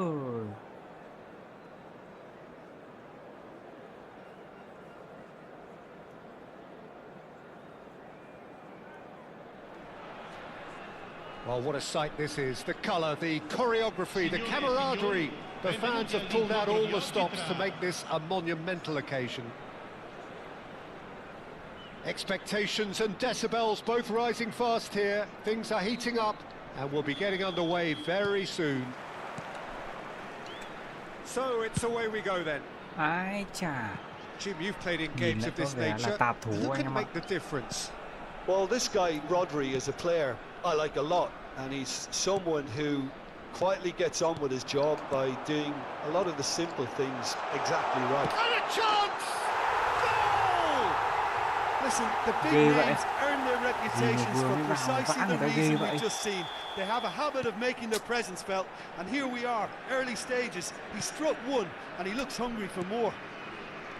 It was a great finish. He put it away with great poise, dead-eye accuracy. Well, Peter, I think the keeper knew straight away he was never going to get to it. Arsenal finding themselves unexpectedly behind. Timber. Rodri. Over to the left. And here's Park Ji-sung. And he passes it long. Roberto Baggio. Another pass, just keeps it ticking over. Yamal. Back towards the middle. Berbatov. Now, can they get him away? It's Park Ji-sung. Oh, he's onto this. And he's managed to get rid. Không được. Turns back here, probably the best option.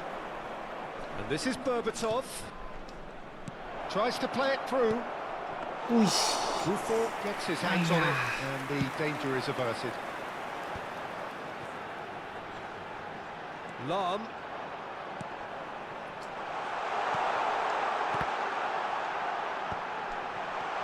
Rooney! That carried quite a threat. Arsenal really can't go chasing this game too soon. Any rash decisions now could see them lose it. Timber. Oh, it's a promising build-up, this. Plenty of really nice passing. And this is Park Ji-sung. Knocks it into space. Oh, that was vital. Góc. Ăn vào góc này thôi. And we have our very first corner.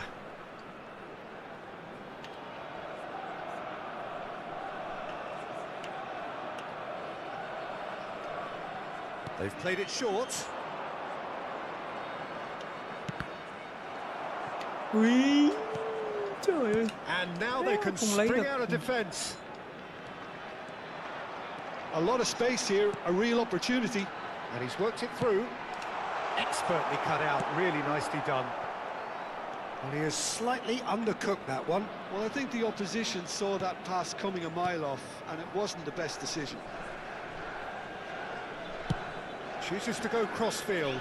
Now it's Yamal. And he was alert to it. Now it's Rooney. Just as I thought, Peter, it looks like this is a side that's setting themselves up for a counter-attack. Yeah, stand by for the early ball, the big one over the top. Yeah, and those that are up top, Peter, have to be willing to chase. And Chance! He's beaten the keeper. Ơ. And it's Trời. in. Yes. Two up and in khó chịu chưa charge, kìa. and things are looking pretty good for them now. He'll take that. Perhaps not the prettiest, but they all count. such good movement. Some players have that natural ability to be in the right place at the right time. We've just seen the perfect example. He's had a shot! Just cruising! They are cruising!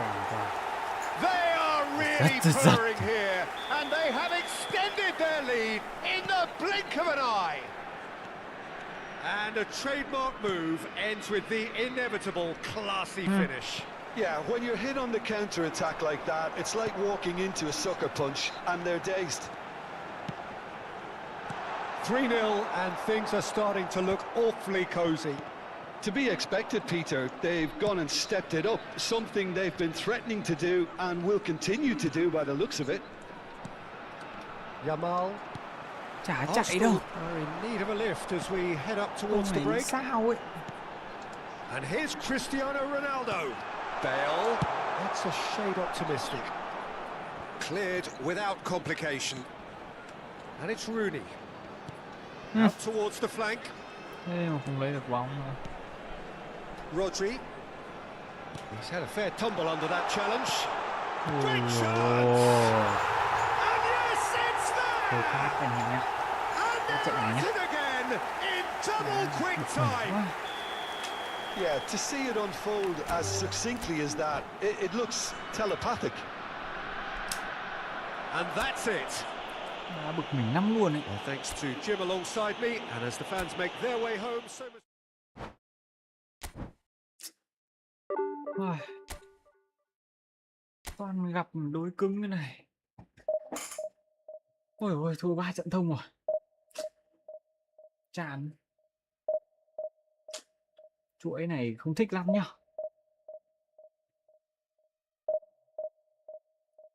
Đỏ lom đỏ loét, trận nào cũng 4 bàn thua. Cái được kiểu gì.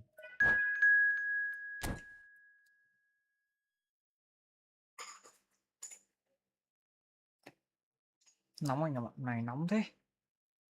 Này cảm giác nóng thế. Nóng hết cả người. Nốt trận anh em nhá. Thôi thua thì thôi. Không phải thôi thôi chứ. Không biết là ông này có ghê gớm không. Chưa xem nữa. Xem thử cái đội hình nào. Tiếp. Đây này chỉ có bàn bật thôi. Bàn bật thôi chứ.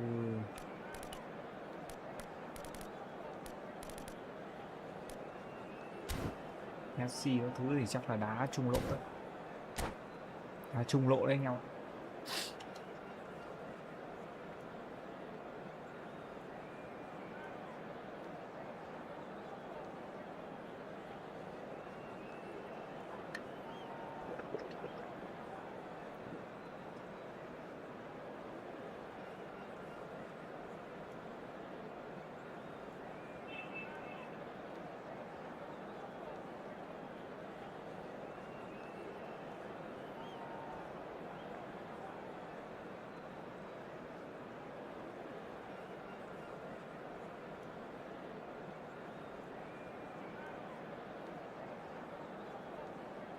Đây rồi.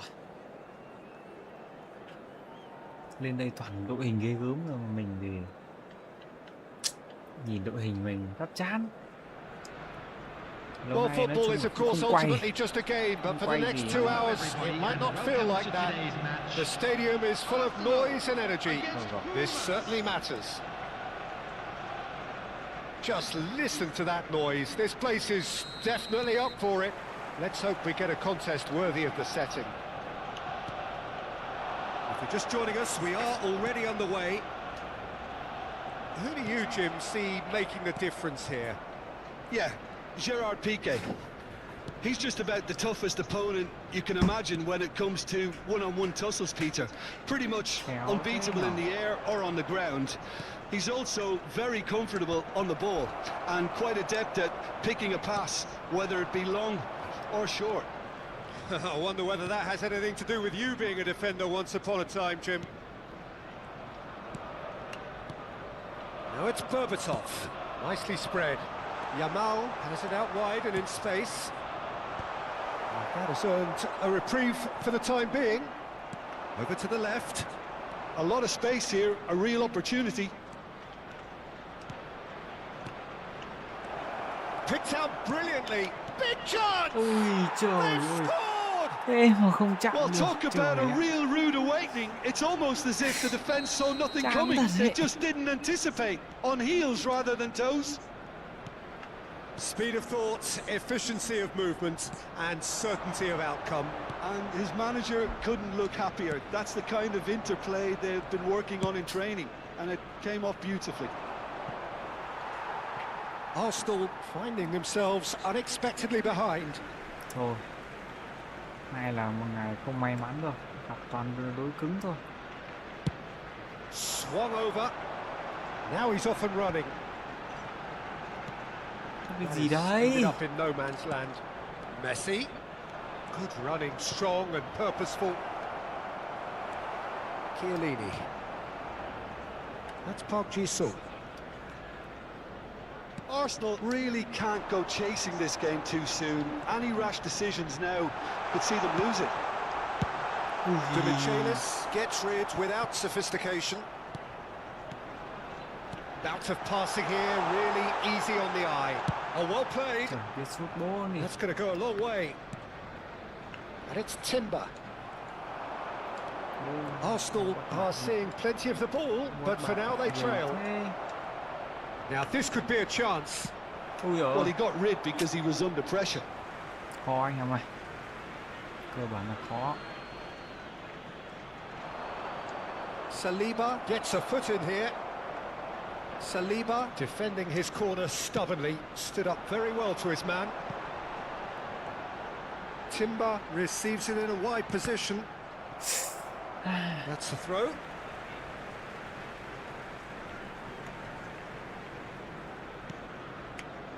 Played out wide.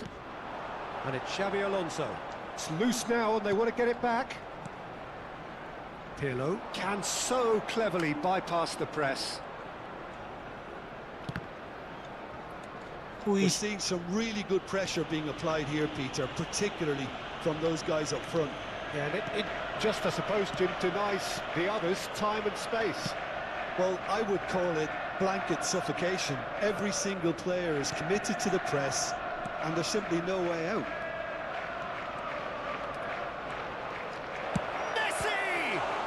Oh, terrific save from the keeper. Well, someone's doing his job properly, Peter, that's for sure. Pumas with their first corner, the first in the game for either side, actually. And the goalkeeper's got a good palm to that. Just eases him off the ball. Arsenal have the chance to go the other way. He's got a great chance! And he looked every bit the assured keeper there. Yeah, he was well placed to deal with that. And here's Berbatov. Massaro. Oh, he's been caught napping. Well, he certainly wasn't in the mood to take any risks. Xavi Alonso is always scanning the pitch for targets. Pirlo. Nedved. Now looking to orchestrate a counter. Arsenal certainly could do with a positive spell for the remainder of this half, just to set the tone for what's to come. Timber. Looking for the run, and he's worked it through. Berbatov. Yamal. Piqué gets it away. Rafael Leao. Now it's Cruyff. Now it's Messi.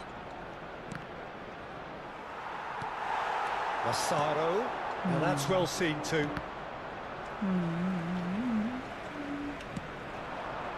And here's Cruyff. He could be in, and Cruyff! Oh, denied brilliantly! Yeah, I thought the keeper did well to retrieve that. They work all week on that sort of situation, and he reacted very well then. Come on. Sung. There will be 1 minute. Now it's added time. Berbatov. Threads one in. Yamal could try cutting inside here. Cleared away. Vẫn còn một quả phản phát nữa. Cố lên anh em ơi. This possibly the last play of the half.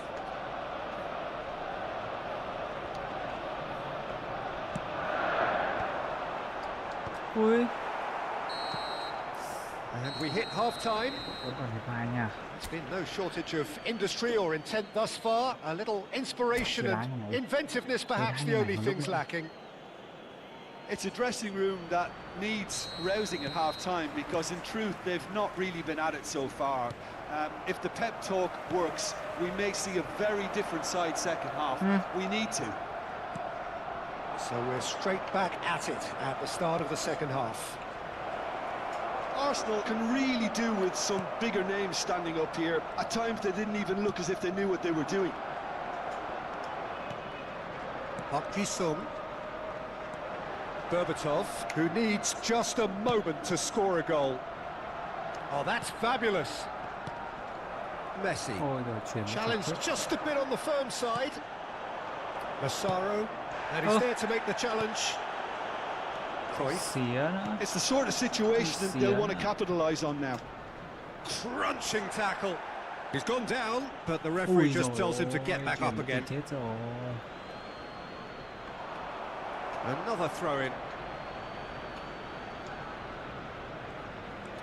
Rafael Leao quietly revving up. And here's Messi. He's beaten the last man. There's a beautiful simplicity about this contest. Willing running on one side, dogged defence on the other. Now it's Yamal. That's good play from him. It's a searching pass. And that's been drilled in. Yeah! Oh no, it's an own goal! Cái gì đấy? That can happen to anyone. It's truly unlucky for him, Rồi but tự nhiên đứng it's sững just lại, the way chả it hiểu chuyện is. gì xảy ra. Một Well, điều who saw ngay. that coming? It Thôi. has certainly made things interesting. Listen, sometimes you need that little bit of luck in games like these. Well, I'm hoping for a nice open second half now. It's there to be won. Tries to pass it through. Oh, played through for the wide man. Ui. Rafael Leao. Pirlo. If they want to counter, they could do with more speed. Oh, super ball. Good ball, good take. Well, it didn't look good for a while, but that was brave defending, and they got away with it. Simply brilliant defending. They were outnumbered, but he still Ôi came out ôi, on top. mệt người với cái thằng này quá. And no, that is pretty much the end of that.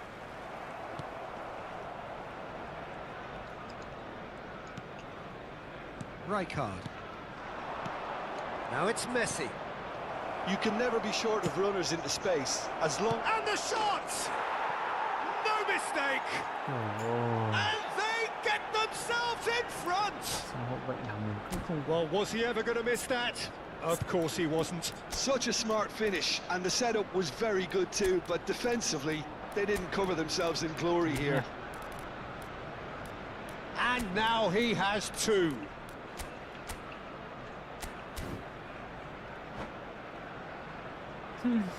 Đá chán thật sự.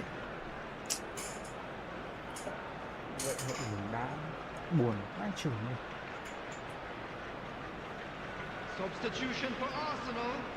Number 14. We have got changes here from both sides, in fact. Number 19. Pumas get themselves into the lead. Coming on the field.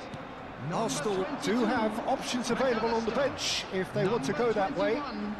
That's And it's substitution. Timber. Now it's Berbatov. Oh, important interception. Demichelis with the clearance. McAllister. He's gone for goal! Ui, Oh, he gave that an almighty thump. Yeah, it didn't come off, but you can praise the drive and the application. Ê, không It was bằng. beautifully hit.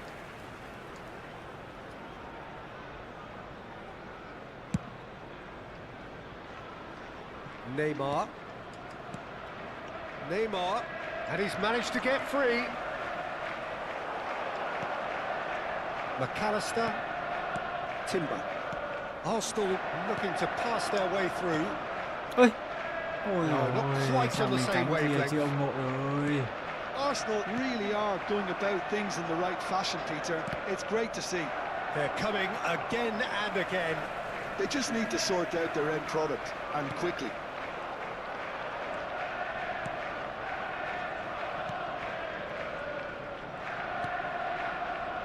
Deco. Played out to the left flank. Neymar. Oh, that's nice. Pumas Unam surely have to be commended for their drive and desire. Most teams would be taking the easier defensive route by now. Rijkaard gets over and không đá được. intercepts. Totti. And it's Neymar. Now, can they get him away? The final moments of a game that has been pretty compelling overall. Look, their path is set. Ôi They dồi have ôi, to anh take em ơi, risks in cảnh tay every của mình situation quá. now. Đám thằng này bực mình quá đi mà. Saliba. Timber. McAllister. Calafiori. That was good pressing, forced the error to put an end to Ôi, it nhìn before things Messi could chạy get kìa. even more threatening. He's picked his way through. He's having a shot! Ôi rồi nhìn Messi của nó chạy kìa. He's got himself an Chẳng absolute không muốn nói peach. nữa luôn đấy. Two to the good, and they are purring, absolutely purring. The movement so precise, the finish sumptuous. Look, if you want to be effective on the break, then the key element is always pace. That's what really rips defences apart, and it's difficult to find an answer to it when it's applied like that. Well, that has changed the dynamic somewhat. Well, I think it's just the reward for their application. They played with great courage to try and kill this off, and for me, it looks like they've just Ôi about done it. rồi. Chết đúng lúc luôn. Pumas clearly now in lead preservation mode. To Michelis. And it's Deco. Piqué. To Michelis. Tôi So nhìn anh that's em nhá. it. It is all over. Này. Arsenal perhaps ended up out of ideas and out of steam.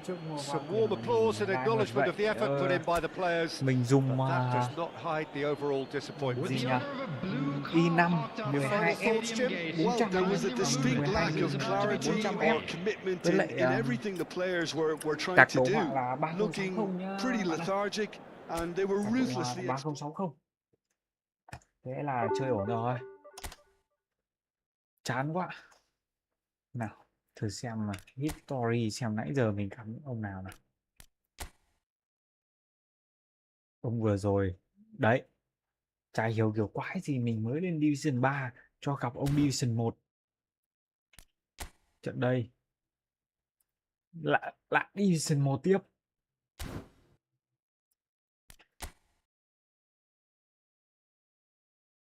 Tiếp tục Division 1.